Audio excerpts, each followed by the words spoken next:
¿Cómo están, hermanos? Buenas tardes. Me da mucho gusto estar en esta tarde con ustedes. Como saben, estamos revisando el libro de Lucas, en el capítulo 22, los últimos acontecimientos en la vida de nuestro Señor Jesús. Y en esta tarde quiero compartirles el momento de nuestro Señor Jesús en el Getsemaní. Les pido por favor que me acompañen en una oración ahí en sus hogares. Señor, te agradecemos este tiempo que nos das. Gracias por permitirnos comunicarnos a través de estos medios que has dispuesto para edificar a tu pueblo. Señor, gracias por tu hermosa palabra que siempre nos nutre y nos enseña.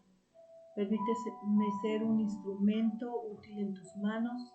Y también, Señor, te pido que tú bendigas los corazones de mis hermanos, de aquellos que nos estarán escuchando, que tú los bendigas, Señor, que permitas que la obra de tu Espíritu penetre hasta lo más profundo de su ser y que esto que hoy tú me has hablado, nos quieres hablar, produzca mucho fruto.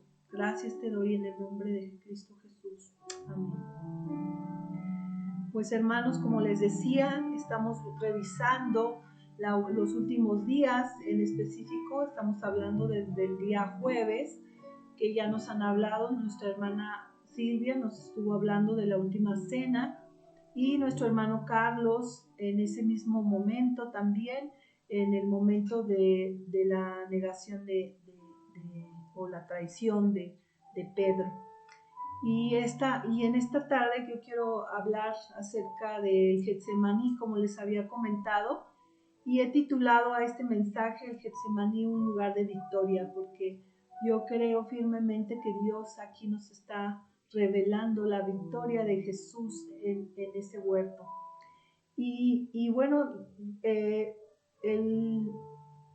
grupo de los discípulos y el mismo Jesús, dice la escritura que ellos salieron de Jerusalén, y yo les pido que me acompañen a Lucas. Vamos a hacer la lectura de este pasaje.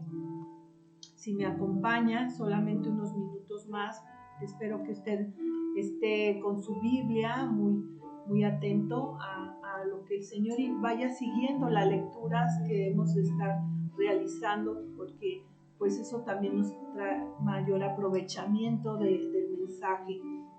Dice aquí en el capítulo de Lucas 22, vamos a leer del versículo 39 hasta el 46. Dice así: y saliendo se fue como solía al monte de los olivos, y sus discípulos también le siguieron. Cuando llegó a aquel lugar, les dijo: orad para que no entréis en tentación. Y él se apartó de ellos a distancia como de un tiro de piedra, y puesto de rodillas oró, diciendo: Padre, si quieres pasa de mí esta copa, pero no se haga mi voluntad sino la tuya. Y se le apareció un ángel del cielo para fortalecerle. Y estando en agonía, oraba más intensamente, y era su sudor como grandes gotas de sangre que caían hasta la tierra. Cuando se levantó de la oración y vino a sus discípulos, los halló durmiendo a causa de la tristeza. Y les dijo: ¿por qué dormís? Levantaos, orad, para que no entréis en tentación. Como leímos, Jesús había estado en la cena, ¿verdad? Con sus discípulos, y salieron de Jerusalén al monte de los olivos.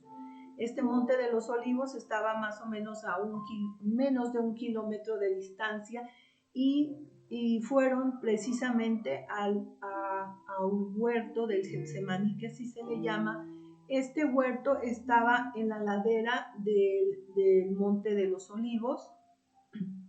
Es muy significativo este monte, porque ahí mismo el Señor Jesús, cuando después de haber resucitado y estar 40 días con sus discípulos, Él ascendió a los cielos desde el monte de los olivos, y dice el libro de Zacarías que también él volverá por segunda vez y sus pies pisarán precisamente el monte de los olivos. Entonces, este lugar es muy significativo, y también muy significativo vamos a ver porque en este monte, en este huerto que se encontraba ahí en ese monte, el huerto de los olivos es muy significativo.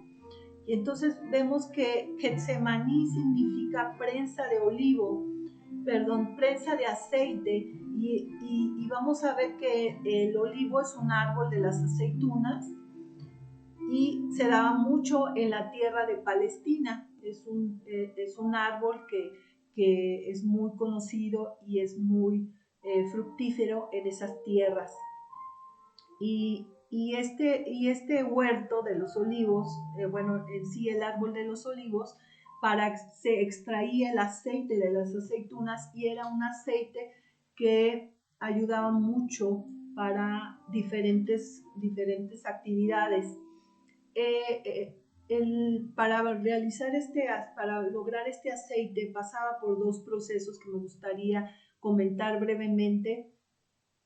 El primer proceso, por lo cual, bueno, una vez cortadas las aceitunas de los árboles, ¿verdad? Se ponían en un molino, que era como una piedra muy grande, un molino, si ustedes han visto en algún momento, un molino con una piedra, se ponían las aceitunas y se trituraba, se machacaba completamente.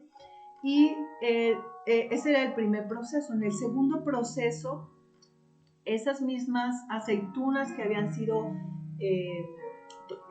machacadas, trituradas, se ponían en una canasta especial. En esta canasta se acomodaban y al mismo tiempo hacían una especie de prensa y ponían ahí la canasta, y con una palanca pues hacían fuerza para que cayera el aceite.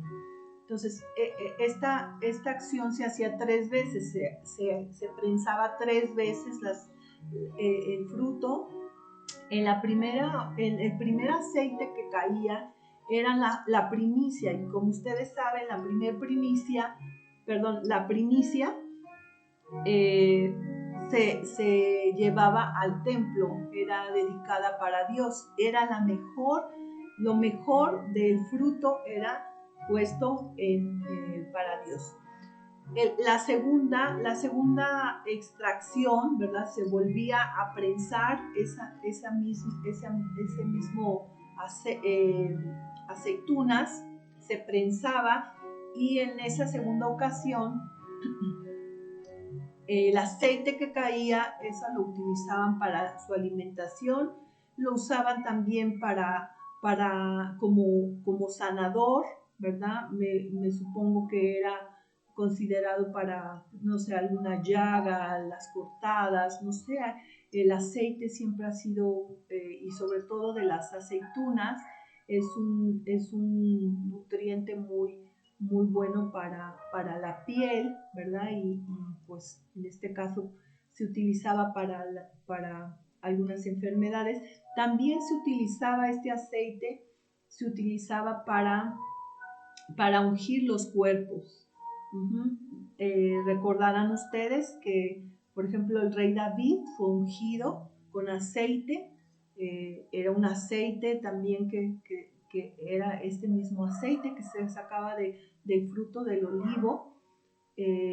Los sacerdotes también se ungían. Claro que ahí en la escritura habla que había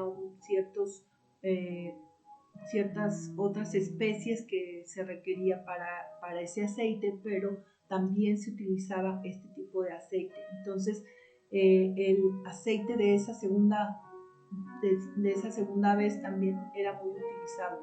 Pero había una tercera vez que se tenía que hacer, la última vez que se hacía, este aceite ya no era tan puro, tan bueno, pero este aceite también se utilizaba para las lámparas, se utilizaba también para elaborar jabones. ¿Por qué les digo todo esto? Porque les decía que Getsemaní significa prensa de aceite, y precisamente esto es muy significativo porque nuestro Señor Jesús, ¿verdad?, en el huerto del Getsemaní soportó una presión tan fuerte que podemos hacer esa pequeña comparación o esa metáfora, si ustedes me lo permiten, el fruto de esa aflicción, como lo dice Isaías, pudo ver el fruto de esa aflicción, ¿verdad? Entonces, y hoy quisiera compartirles tres breves enseñanzas que consideré en este pasaje. La primera gran enseñanza la encontramos en los versículos 34 y 40 que vamos a darle lectura. Si usted tiene su Biblia, le pido que me acompañe. Y vamos a leer, dice, y saliendo se fue como solía al monte de los olivos, y sus discípulos también le siguieron. Cuando llegó a aquel lugar les dijo, orad que no entréis en tentación. Esta es la primera gran enseñanza que Jesús está dejándonos a nosotros y a sus discípulos. Para estos, orad para que no entréis en tentación. Para estos momentos, él salió con todos sus discípulos, ¿verdad? Pero al llegar al huerto, él solamente le pidió que lo acompañaran 3 discípulos, Pedro, Jacobo y Juan, que eran sus íntimos, ¿verdad? Si así lo podemos decir. Ellos también lo habían visto en la transfiguración, en aquel momento donde ellos pudieron ver su gloria. Estos 3 mismos Jesús los tomó y los llevó junto a él para pasar estos momentos y compartirles un poco de esa aflicción que ellos vieran. Dicen que Mateo, en el Evangelio de Mateo y Marcos, registra que él les dijo que estaba muy triste hasta la muerte. Quiero pensar, ¿verdad?, que el Señor en su semblante, en toda su expresión podía transmitir la tristeza que él estaba pasando. Dice que hasta la muerte, un sentimiento de esa muerte que él sabía que iba a enfrentar. Jesús, cuando les dice, orad para que no entréis en tentación, y mire que se registra 2 veces en la palabra, ¿verdad? En los evangelios, en los sinópticos, aparece 2 veces que Jesús les dice las mismas palabras. Porque esta enseñanza que el Señor quiso dejarles, orad para que no entres en tentación. Él sabía que estaba habiendo una lucha espiritual, estaba enfrentando el mundo espiritual de tinieblas, donde era crucial la decisión de nuestro Señor Jesús. Ellos estaban en ese peligro, era unas horas de tinieblas, días de tinieblas, de mucha presión espiritual. Y él quería que estas tinieblas no querían que se lograra el plan divino. Y entonces Jesús les dice que estuvieran alertas, que estuvieran velando, que estuvieran prevenidos de esto que iba a acontecer, porque no era nada más el momento en que se encontraban ahí en el huerto del Getsemaní, sino también sabía Jesús que se iba a enfrentar los siguientes momentos con grandes tentaciones, con grandes circunstancias y muchas pruebas que los discípulos tenían que estar superando. Y entonces yo puedo pensar que esta alerta no fue muy escuchada por los discípulos. ¿Por qué? Porque vemos al mismo Pedro que se iba a enfrentar ese mismo, a unas horas después iba a enfrentar a esa negación que Jesús ya le había dicho que iba a pasar, que el diablo había pedido su vida para zarandearlo, pero que él estaba rogando para que su fe no faltara. Ahí vemos una tentación de una incredulidad, de un desánimo que iba a pasar Pedro. Y Jesús en este momento les está diciendo, oren para que no entren en tentación. También puedo pensar en esta advertencia para los días siguientes después de su crucifixión. ¿Se acuerdan que todos salieron? Huyeron, solamente quedó Juan, ¿verdad? Viendo todo lo que le estaba aconteciendo a su maestro, pero todos los demás huyeron. Y posterior a que Jesús había sido crucificado, dice que los discípulos volvieron a pescar, volvieron a lo que estaban haciendo antes. Entonces había un desánimo, había una incredulidad. El mismo Tomás le dijo, cuando se le aparecieron a los demás discípulos, se le apareció Jesús, el mismo Tomás dijo, si no pongo mi dedo en la llaga o en el costado, ¿verdad? Si no veo sus manos y meto mi dedo en el costado, no voy a creer lo que me están diciendo. Yo pienso, ¿verdad? Tal vez son conjeturas mías, pero el que Jesús les haya advertido, oren para que no entren en tentación, era de suma importancia. ¿Por qué? Porque nuestra vida de oración es muy importante al momento de las aflicciones, en el momento de las circunstancias que no son tan favorables y que nos quitan la paz y que nos hacen sentir vulnerables. No hay como esa vida de oración que cada uno debemos de tener y cultivar. Y vemos el ejemplo de Jesús en sus últimos momentos, antes de ser entregado, ya había orado con ellos en la cena, en una oración preciosa, ¿verdad? Que está registrada en el libro de Juan 17. Pero ahora quería llevar esa oración en intimidad con Dios. Era su costumbre, dice la palabra. Él iba y tenía esa intimidad con el Señor. Y si no fuera por esos tiempos de intimidad con el Señor, seguramente no hubiera podido hacer lo que hizo en el Getsemaní ni en la cruz del Calvario. Por eso considero que es muy importante este mensaje que el Señor nos está dejando registrado. Oren para que no entren en tentación, porque Jesús estaba próximo a enfrentar o a cumplir sus padecimientos, estaba fortaleciéndose a través de la oración, porque la oración es un alivio al alma. No sé cuántos de ustedes lo han experimentado, y es también una poderosa arma para enfrentar todas nuestras tentaciones. Yo creo que si pudiéramos tener un poquito más, atender este llamado de Jesús, podríamos ser liberados también o librados de muchas tentaciones y circunstancias que nos agobian en nuestra vida, ¿no creen? Y en estos tiempos que estamos viviendo, ¿verdad?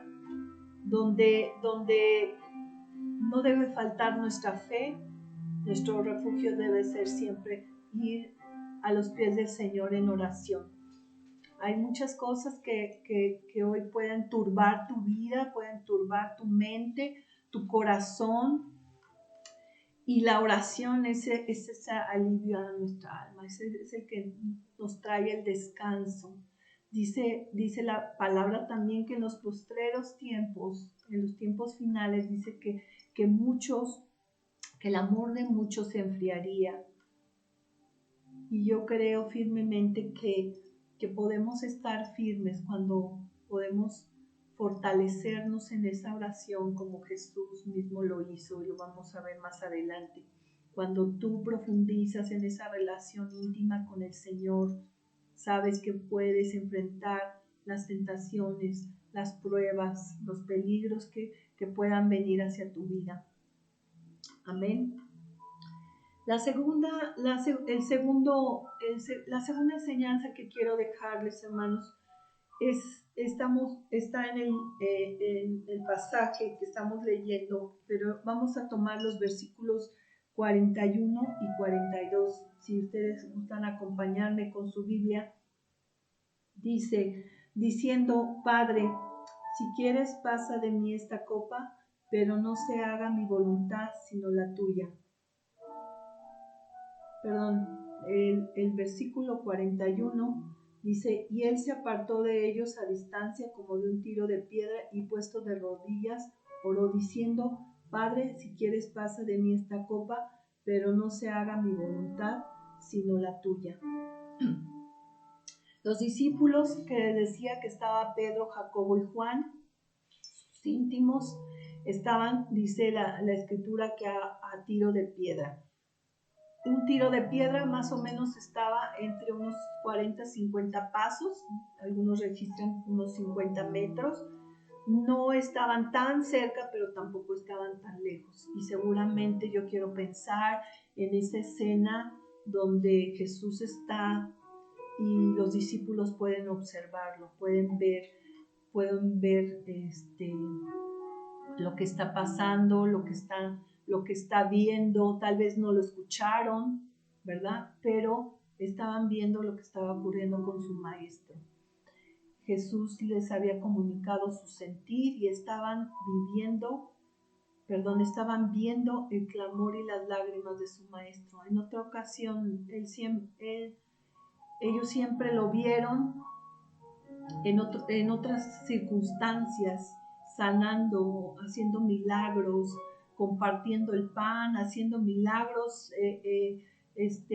con los enfermos, y seguramente disfrutando de una cena, de una compañía. Y el momento que registra la Biblia que Jesús había llorado fue precisamente con Lázaro, su amigo. Pero en este momento vemos a Jesús con una tristeza muy profunda. Lo registra el Evangelio de Mateo, ¿verdad? Donde dice que él estaba muy triste hasta la muerte. Ya lo vimos. Más o menos está ocurriendo entre las 12 y las 2 de la tarde. Perdón, entre las 12 de la noche y las 2 de la mañana. Y ellos estaban seguramente llenos de preocupación por su maestro. Ellos lo estaban viendo de lejos, y seguramente experimentaban o sentían el dolor de su maestro, una pesadez, no podían comprenderlo.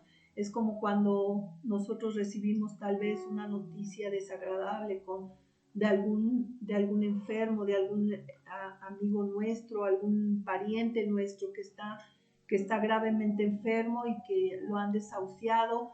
Podemos pensar que tal vez que en ese sentir que hay un dolor, hay un abatimiento del alma de saber que esa persona en un momento a otro puede desfallecer. Yo creo que eso a estos 3 discípulos les devastaba, que tal vez no comprendían, y seguramente hubo una depresión.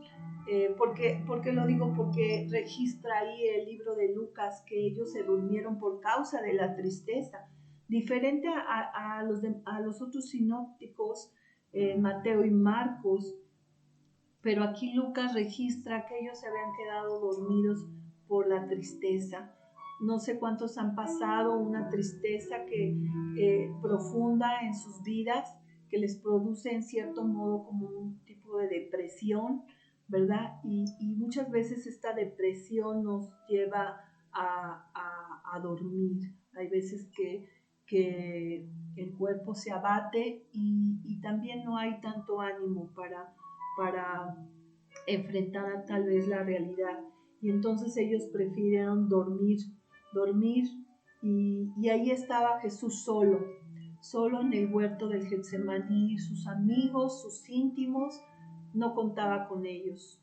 Estaba solo, pero sabía que su refugio era el Padre. Y dice aquí la Escritura que Jesús se puso de rodillas y oró. Qué hermoso símbolo, qué hermoso actitud del Señor, que en esos momentos, que seguramente en otros momentos también lo hizo, Él se arrodillaba. Eso es una gran enseñanza para nosotros. El Señor se arrodilló, que es un símbolo de humildad y de rendición, ¿verdad? Y aquí en esta, y estando ahí, comenzó a orar. Y me encanta ver cómo Jesús se dirige y dice: Padre, si quieres pasa de mí esta copa, pero no se haga mi voluntad sino la tuya. Cuando Él dice Padre, puedo ver la expresión de Jesús, de esa confianza, de esa cercanía con el Padre, de esa seguridad que Él es su Hijo y que Él está con Él. Él no piensa que no está ahí atravesando esas circunstancias. Veo a Jesús hablándole Padre con esa confianza que también tú y yo debemos de entrar a orar a nuestro Padre Celestial, con esa cercanía, porque tus momentos de oración te llevan a esa intimidad. Y dice: si quieres pasa de mí esta copa. Eso me llena de ternura, esa frase, cuando uno puede tal vez comprender un poco más lo que significa esa frase. Si quieres, pasa de mí esta copa. Yo veo a Jesús en una sencillez, haciendo una petición. No veo una exigencia, ni un reclamo, ni un cuestionamiento. No, yo veo a Jesús con una actitud de humildad, de sencillez, diciéndole: si quieres, pasa de mí esta copa. ¿Qué está pidiendo Jesús en estos momentos? ¿Qué es lo que Jesús está pidiendo? ¿Acaso está pidiendo que ya no quiere ir a la cruz? ¿Acaso está pidiendo abortar la misión? ¿Acaso está pidiendo que venga y lo saque de ahí y se lo lleve y no cumplir el plan? ¿Qué está pidiendo? Jesús está pidiéndole al Padre: si existiera una forma diferente de pagar el precio de los pecados de los hombres, Señor, que así sea. Si hubiera otra forma de cumplir el propósito, si hubiera otra manera de pagar el precio por el hombre, por el pecado del hombre, Señor, tú lo puedes hacer. Pero vean todo él estaba dispuesto, él no estaba renunciando a la misión, él no estaba cuestionando los planes de Dios, él estaba dispuesto a someterse para nuestra redención y salvación. Y lo vemos en el versículo 22 y en otros pasajes donde Jesús está declarando lo que él tenía, la misión a lo que él tenía que venir. Él tenía presente los planes de su Padre. Dice en el versículo 22 de ese mismo capítulo, dice: a la verdad el Hijo del Hombre va según lo que está determinado, pero hay de aquel hombre por quien es entregado. Eso se lo dijo a Judas. Dice que está determinado, el Hijo del Hombre va a hacer lo que está determinado a hacer. Él lo sabía, y en el capítulo de Juan, en el Evangelio de Juan, en el capítulo 12, versículo 27, Jesús también está anunciando su muerte y dice, ahora está turbada mi alma. ¿Y qué diré? Padre, sálvame de esta hora. Mas para esto he llegado a esta hora. Vean la firmeza, la convicción de nuestro Señor Jesús de saber que Él venía a cumplir el plan divino. Él podía ver su muerte, su crucifixión. Él lo sabía en su espíritu, todo lo que iba a acontecer. Él lo sabía el sufrimiento que le esperaba. Y sin embargo, ahí Él nos está mostrando esa humanidad quebrantada, tal vez en esos momentos de angustia, porque así lo registra la palabra, pero vemos cómo manifiesta esa humanidad, porque sabemos que Jesús fue 100% hombre y 100% Dios. Y ahí está muy claramente cuántos de nosotros podríamos experimentar una situación tan difícil y cuántos de nosotros también somos tan vulnerables. Jesús también era hombre, tenía esos momentos, si lo quisiéramos decir, de debilidad, de vulnerabilidad, sus sentimientos desbordados, su condición. Dice que estaba muy triste, él tenía sus emociones a flor de piel y vemos lo que él está experimentando en este huerto del Getsemaní. Está siendo sometido a una presión muy fuerte. Y me gusta pensar que Jesús, siendo hombre, Él nos mostró un ejemplo de cómo enfrentar esos momentos difíciles que a veces no queremos nosotros enfrentar y quisiéramos mejor quedarnos dormidos como los discípulos, y quisiéramos huir y quisiéramos hacer, no sé, mil cosas antes de enfrentar situaciones tan dolorosas. Y vemos el ejemplo maravilloso de nuestro Señor Jesús, que está al pie del cañón orando al Señor, pidiendo su voluntad, pidiendo que pase de él esta copa. Y ese ejemplo maravilloso que veo, porque lo dice Hebreos también en versículo 4:15, porque no tenemos un sumo sacerdote que no pueda compadecerse de nuestras debilidades, sino uno que fue tentado en todo según nuestra semejanza, pero sin pecado. Es maravilloso saber que en todo este proceso el Señor no pecó. Pero decíamos, ¿qué era esta petición? Pasa de mí esta copa. Perdón. Pasa de mí esta copa. ¿Qué es? ¿Qué significa la copa que tenía que pasar Jesús? La copa que tenía que pasar Jesús era cargar con el pecado de la humanidad, llevar el pecado de la humanidad. Yo no me imagino lo terrible que debe de ser experimentar en tu alma toda la maldad en tu ser, toda la maldad que somos como seres humanos capaces de hacer, lo más abominable, lo más terrible. Y él estaba experimentando la muerte misma, porque dice la palabra que el pecado es muerte.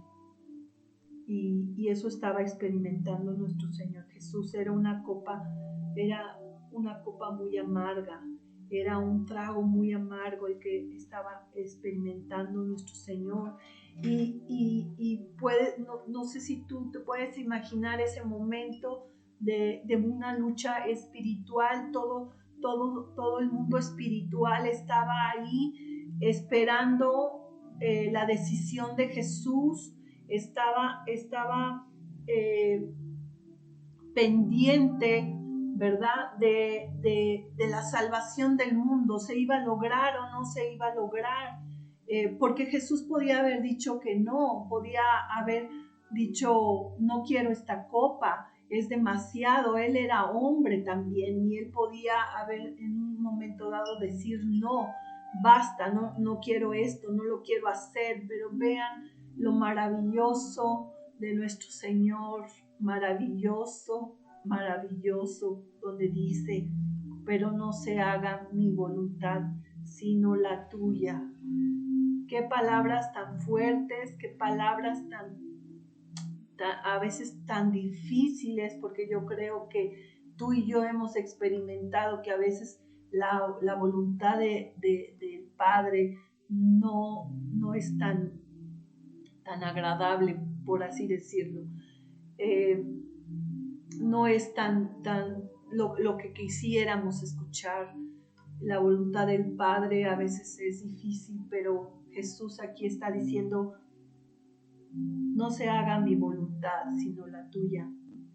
Jesús en esta palabra declara y manifiesta la plena confianza que tiene en el Padre, la plena confianza, donde sabe que la voluntad del Padre es agradable y perfecta. Y cuando decimos agradable, porque sabemos que Jesús no estaba pasando, a nuestro punto de vista, no le estaba pasando nada bien, ¿verdad? ¿Qué podía haber de agradable eso? Pero agradable, cuando decimos que la voluntad del Padre es agradable y perfecta, estamos hablando de lo que produce esa voluntad del Padre, lo que es el resultado de esa obediencia a Dios, de ceder la voluntad de Dios. Eso va a producir algo agradable, va a ser un fruto agradable, porque sabemos que Jesús cumplió en obediencia al Padre, se sometió, se sujetó en obediencia al Padre, y dice la Escritura que Él fue perfeccionado por esa obediencia, en esa sumisión. Jesús dijo en otro momento, mi comida es hacer la voluntad de mi Padre. Entonces vemos cómo el Señor Jesús confía plenamente en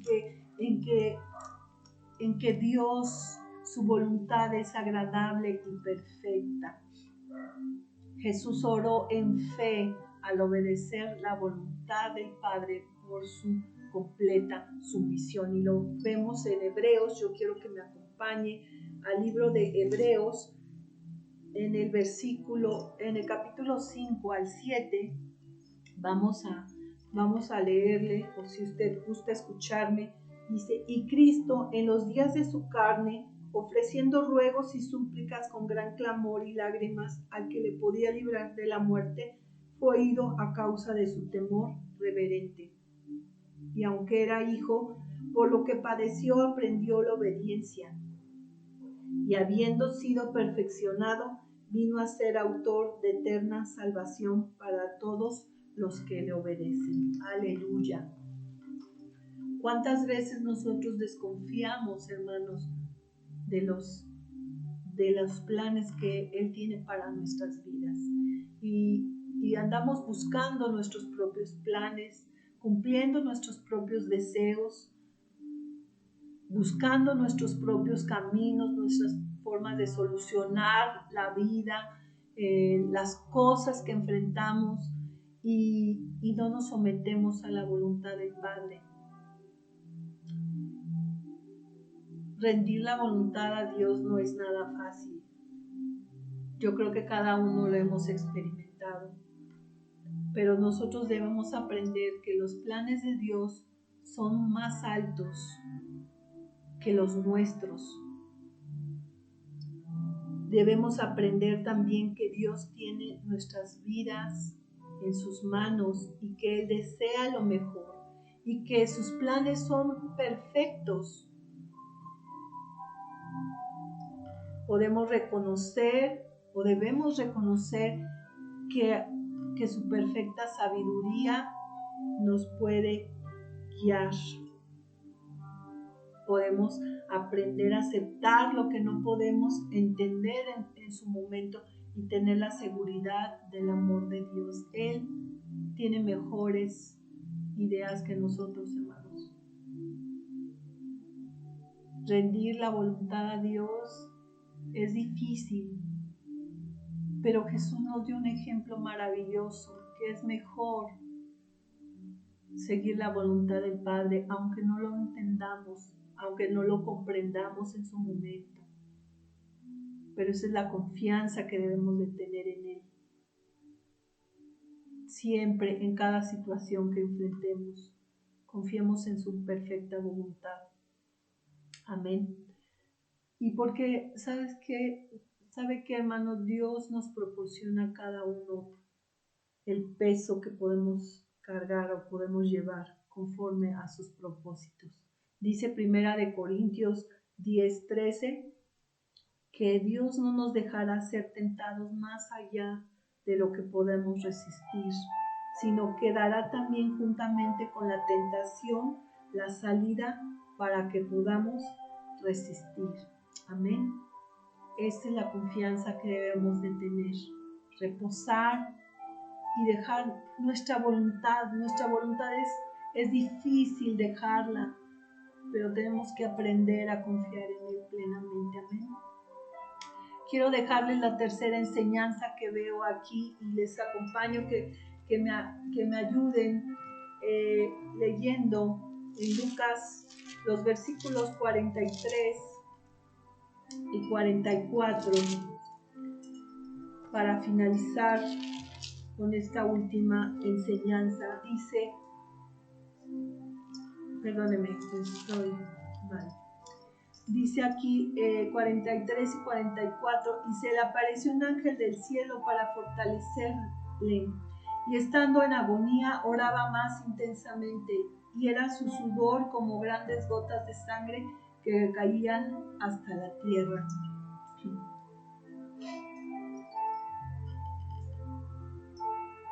La tercera enseñanza, hermano, es que Dios en medio de la angustia, Él nos provee. Es una ayuda que viene del cielo. Y observo que hay batallas en nuestra vida que solo la podemos enfrentar con la ayuda divina. Y este es un momento en la vida de Jesús que era necesario la intervención divina. Y vean la respuesta de Dios a Jesús ante esta petición. Dice que Dios envió un ángel,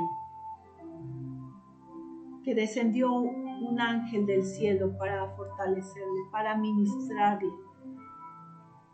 Estamos viendo que había una lucha espiritual tan fuerte, tan poderosa, entre las tinieblas, tratando de hacer boicot en los planes eternos para el hombre. Había esa lucha espiritual y Dios manda una respuesta porque Dios siempre responde a sus hijos. Tal vez no como a veces esperamos. Y seguramente en el caso de Jesús no sé si lo esperaba. Seguramente que sí. Pero la respuesta de Dios a esa petición y a esa oración fue que envió la asistencia de un ángel. En ningún otro evangelio se narra que apareció un ángel, pero es muy conmovedor saber que en estos momentos de una tensión indescriptible necesitaba una ayuda divina. Esa ayuda divina que vino desde el cielo para que Jesús pudiera enfrentar lo que le venía más adelante, que era la cruz. Dice el versículo 44 que él estaba en agonía y oraba más intensamente. Yo no puedo comprender completamente, pero solo me imagino esa lucha espiritual, ese momento de angustia, de caos, seguramente. Y dice aquí, Lucas lo describe como una agonía, y agonía es una aguda aflicción. es una tormenta en el interior. Yo no sé si tú has experimentado en algún momento de tu vida tal angustia, ¿verdad? Tal desesperación en tu interior que no sabes qué decir, qué hacer. Jesús estaba ahí, estaba debatiéndose entre la vida y la muerte, en toda esa lucha. Y algunos dicen que agonía es una lucha desesperada por la vida. Yo me puedo imaginar en aquellos momentos cuando un paciente está en agonía, ¿verdad? Se le dice, está en agonía, está en ese debate entre la vida y la muerte, está pendiente, está luchando con todo su ser, ¿verdad? Porque hay una naturaleza dentro de nosotros que nos impulsa siempre a sobrevivir, ¿verdad? Y estoy viendo aquí, y precisamente Lucas narra también la escena de esa angustia y habla acerca de que había como grandes gotas de sangre, ¿verdad? En esa lucha intensa dice que Jesús oraba más intensamente, y yo creo que aquí también tenemos una enseñanza también muy pertinente para este momento y para nuestra vida, que cuando hay un caos, cuando hay una angustia, de nuestro deber y nuestra comunión con el Señor debe ser más intensa, buscando esa ayuda de lo alto, buscando ese refrigerio a nuestra alma. Y estaba Jesús aquí en este momento de agonía, que dice que había como grandes gotas de sangre. Y aquí Lucas registra el cómo, y esta palabra de cómo, ¿verdad? Es una palabra que nos hace saber que es un símil. Quiere decir que no era sangre, lo que salía de Jesús, sino era como gotas de sangre. Y entonces algunos comentaristas dicen que esto puede suceder cuando esta agonía se lleva a un extremo como el que estaba pasando Jesús. Es muy probable que hubiera esta forma como gotas de sangre, ¿verdad? E investigando un poquito cómo es ese efecto, ¿verdad? Dice que nuestro cuerpo, cuando ve peligro, cuando se ve en una situación de mucha vulnerabilidad, de peligro completamente, se comienza a bombear sangre, ¿verdad? A los órganos vitales, que en este caso es el corazón y el cerebro, comienza a bombear de tal manera que entonces aumenta la presión arterial.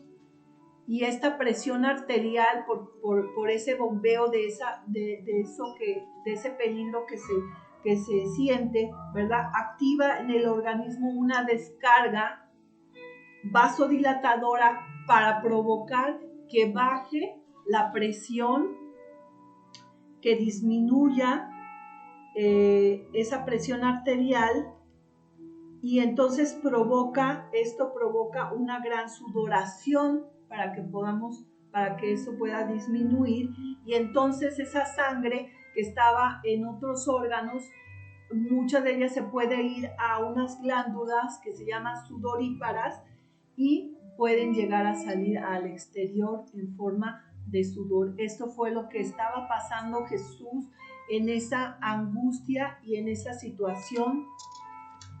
Podemos comprender un poquito más que había un extremo de una angustia, que su mismo cuerpo estaba siendo abatido y estaba llegando a una presión muy alta. Por eso el huerto de Getsemaní es muy significativo en la vida de nuestro Señor Jesús. Y como les decía, yo estoy muy convencida de que hay situaciones que solo pueden lograrse con una intervención divina. Jesús no fue librado su sufrimiento ni su misión, hermanos, pero Dios le dio la gracia y el poder, la fuerza para beber esa copa. Y así tú y yo también. Dios tal vez no nos quite ese sufrimiento.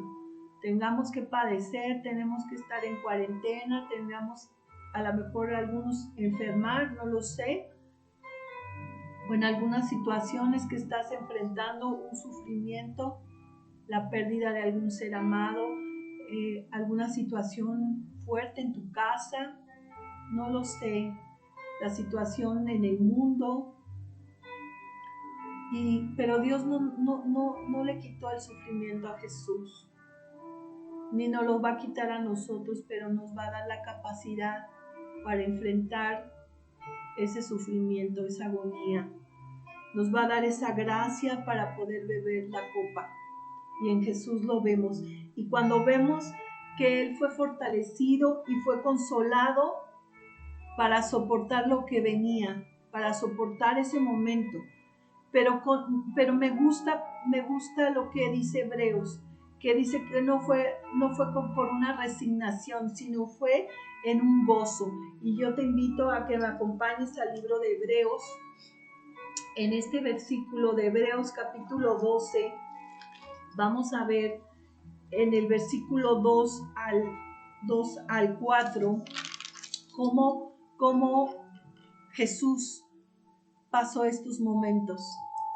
Dice aquí: puesto los ojos en Jesús, el autor y consumador de la fe, el cual por el gozo puesto delante de él sufrió la cruz.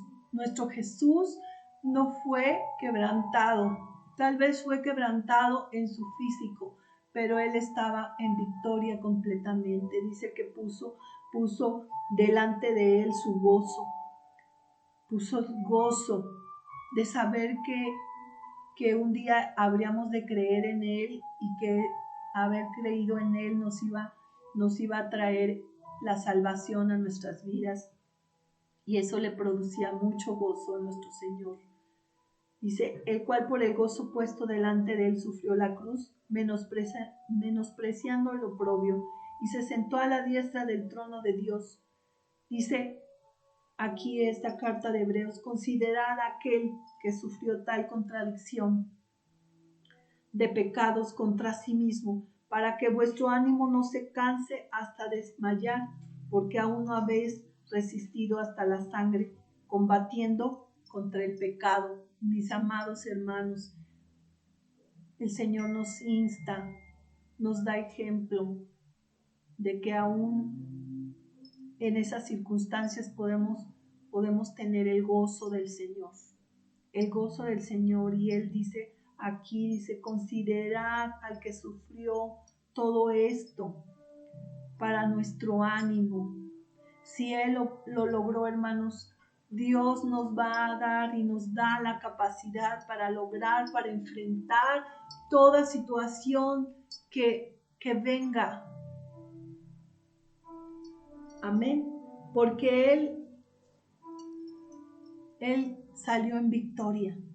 Y quiero pensar en ese Getsemaní, en esa oración preciosa que Jesús mismo pudo haber dicho estas palabras que están en el Salmo 23. Aunque ande en valle de sombra de muerte, no temeré mal alguno, porque tú estarás conmigo. ¿No cree? ¿Usted no cree que Jesús pudo decir esas palabras? Porque sabía quién le estaba sustentando. O estas palabras del Salmo 121, 1 y 2, que dice: alzaré mis ojos a los montes. ¿De dónde viene mi socorro? ¿De dónde vendrá mi socorro? Mi socorro viene de Jehová, que hizo los cielos y la tierra. En el Getsemaní, Jesús obtuvo la victoria, hermanos. La victoria que nos da la seguridad que nosotros también vamos a salir victoriosos. Jesús dijo que en el mundo tendríamos aflicciones, pero que confiáramos en Él, que Él había vencido al mundo. Y esta es una manifestación de la victoria de Jesús, y de que nosotros, a través de Él, nosotros también podemos obtener la victoria en cualquier circunstancia, por muy adversa que estemos pasando. El Señor está con nosotros. Y recuerdo mucho una escena de la película La Pasión, no sé si usted la ha visto, pero precisamente estando en el huerto del Getsemaní, cuando Jesús se levanta de la oración y al ver todo ese movimiento de tinieblas, porque lo refleja muy bien esta película, dice que, bueno, ahí lo vemos que hay una serpiente, ¿verdad? Rondándole y él se levanta del Getsemaní, se levanta de la oración y puede aplastar la cabeza de esa serpiente y yo puedo ver, ¿verdad? Y sabemos que la serpiente es el mismo demonio que fue aplastado cumpliendo la profecía y la promesa del Génesis que leemos en los primeros capítulos donde Jesús triunfa y trae la victoria derrotando a Satanás y las huestes de maldad que estaban en ese lugar. Jesús toma la victoria y sale fortalecido, victorioso, hermano. Y te comparto que el Señor quiere traer esa victoria a tu vida y tienes un gran ejemplo de nuestro Señor Jesús. Y hago un llamado en esta hora a tu vida. Yo no sé en esta hora cuál sea tu tentación, tu angustia, tu sufrimiento, pero quizá hoy el Señor te está hablando para que tú entres en una oración más profunda con Él, para que tú no caigas en tentación.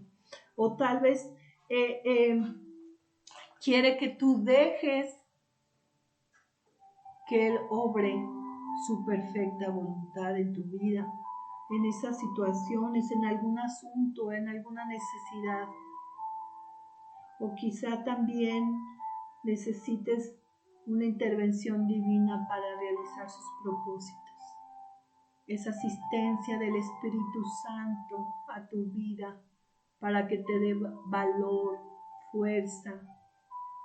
No lo sé, no sé qué situación estés enfrentando en este momento, pero quiero decirte que el Señor te dará la victoria. Si tú confías plenamente en Él, Él te dará la victoria. Que Dios te bendiga. Amén.